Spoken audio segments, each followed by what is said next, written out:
Xosnot abi bu tabiatni ko'rdingizku, to'g'rimi? Bir narsa kamlikasi tutdi, bilasizmi mana? O'zlarimizni süzme palovga harakat tutdik yana. Voy voy. Bosamizmi? Bosamiz.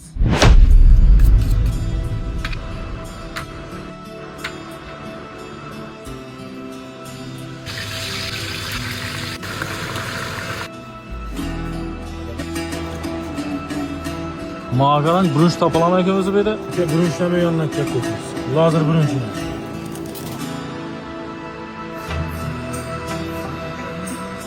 Geçe doğraşmasam başlandan xudo xolasa. Xudo xolasa geçe do'rasmasam o'zlarimizniki Xorazmcha. Palovni o'zi geçersiz bossan ichib oladi, xushsa. Palovni geçesiz bosib qo'ymaydi. Geçsiz bossa bo'ladidan geçersiz mumkin emas. Geçesiz iloji yo'q. Ocakta pişamindi bu ya, gazdami dayı? Doğrusunu aytmayman ondan. Doğrusunu? Gazda pishirtibmiz endi ocak sharoit bo'lmadi, iloji yo'q. Bulutlar ham kelyapti yana, endi yomg'irli havodan ichib ketadi bu. Ajoyib bo'ladi xudo xolasa. Yetadi qo'shilgan havoda palov. Palov bizsiz ketmaydi oxirida.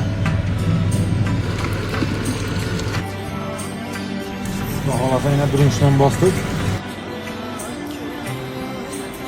Ne xudo xolasa palov tayyor bo'ldi.